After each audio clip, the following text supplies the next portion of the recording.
If you're looking for how to download TinyTask on your PC or laptop, then don't worry.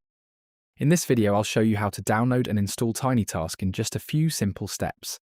Make sure you follow the instructions carefully, and let's get started. First, open your web browser. You can use Chrome, Edge, Firefox, or any other browser that you normally use. Now go to Google and search for TinyTask. From the search results, look for the official TinyTask website. Make sure you're opening the correct website before downloading anything.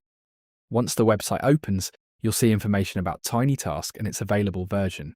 Now look on the right side of the page and find the Download Now button. Click on the Download Now button. You should now see the available TinyTask version. For example, you may see a version number such as 1.77. Select the latest version available on the website and wait for the download to start.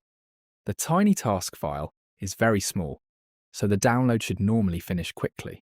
Once the download is complete, open your Downloads folder. Find the TinyTask file you just downloaded. Now double-click on the file to run it.